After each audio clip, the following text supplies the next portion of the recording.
Hello, I'm Victor, and this is Online Literature Class. Thank you for not scrolling past, and I hope you get to enjoy today's class. Now, before we continue, I would like you to do me this favor. I would like you to do all or one of the following. Give me a follow, comment on this video, like or share the video, as it helps in improving my visibility. Thank you. Another thing is, I would like to make a correction from our last class where I pronounced a word as anamatapia when the word is actually supposed to be pronounced as anamitopia. The word is to be pronounced as anamitopia. I hope you've gotten that correction. Thank you. Now let's get down to the business of the day. In our last class, we looked at two figures of speech, which are anamitopia and lithos, where we learned that anamitopia is a figure of speech that involves a self-correcting in speech, usually done in a playful or ironic way. We learned that anamitopia is a figure of speech that involves a self-correcting in speech, usually done in a playful or ironic way. For example, you are a cheerful giver. Sorry, you are a careful giver. You are a cheerful giver. Sorry, you are a careful giver. We also looked at lithos as a figure of speech, where we learned that lithos is a figure of speech that involves the use of understatement to make an expression, or it is a figure of speech that expresses a positive statement in its negative form. We learned that lithos is a figure of speech that uses understatement to make an expression, or it is a figure of speech that expresses a positive statement in its negative form. For example, Aisha is not looking bad. Aisha is not looking bad. In today's class, we will continue to look at some other figures of speech, which are chiasmus and innuendo. We will look at chiasmus and innuendo. Now let's get down to it.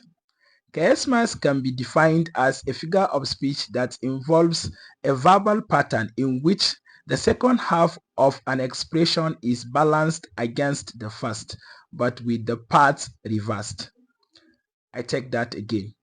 Chiasmus is a figure of speech that involves a verbal pattern in which the second half of an expression is balanced against the first, but with the parts reversed. For example, he knowingly led and we followed blindly. He knowingly led and we followed blindly. If we check this statement, the two parts of the statement are balanced against each other with a reverse of two words, which are knowingly and blindly. Knowingly and blindly. We can see that chiasmus and antithesis are kind of similar, but they are actually different. Antithesis from our last class. We can see that they are kind of similar, but they are actually different in that chiasmus is an expression with two parts that are balanced against each other with a little of reversal, while antithesis is actually an expression with two opposing sides. The two sides of an antithesis are actually the opposite of each other.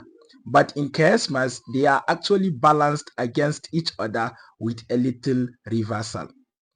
Another figure of speech that we'll look at today is innuendo. Innuendo. Innuendo is a figure of speech that involves an indirect or implied remark about someone or something that suggests something negative or socially incorrect, and it is usually done through the use of reference or insinuation. I take the definition again. Innuendo can be defined as a figure of speech that involves an indirect or implied remark about someone or something that suggests something negative or socially incorrect, and it is usually done through the use of reference or insinuation. For example, she has a great future before her. She has a great future before her. This is a statement said about a teenage girl that is pregnant. Now let's pause and think. A teenage girl that is pregnant has an ample time to live in this world. But is this time great one that we can refer to it as great future? So this is actually a negative statement about the teenage girl. And the baby within the tummy of this teenage girl has a whole of life to live, which is another time in the future. And is it actually great considering the fact that this baby is coming out of a womb of a teenage girl that has less experience of raising a baby? Is this baby really going to have a great future? So this is actually a negative remark made about the situation at hand, which is a teenage girl that is pregnant. Another example is Aisha is beautiful while coming. In fact, she's beautiful until she tries to leave. Until she tries to leave. Now, if we study this statement, what this statement means is when you are seeing Aisha coming, she's actually beautiful. Everything about her is beautiful until she turns around and begins to leave. Then you notice that she has some deficiencies. She lacks some things that will qualify her to be termed as a beautiful girl when she's actually leaving. So this statement is also a negative statement about Aisha. Some people would say perhaps she has no bum bum. All right. So I cut the explanation from there, but you get it is when she's leaving, she has deficiency as to the definition of beauty. But when she's coming, she has a beautiful face, beautiful structure that you can refer to as beautiful.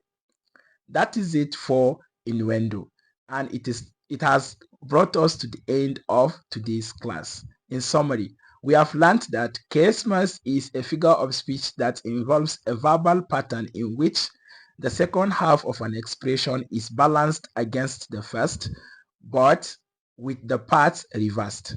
And innuendo, we learned that is a figure of speech that involves an indirect or implied remark about someone or something that suggests something negative or socially incorrect, and it is usually done through the use of reference or insinuation. Thank you for staying through the class. I hope you are getting to learn things that are quite new. Thank you so much. Like the video and share, and I hope to see you in our next class. I'm Victor. Bye.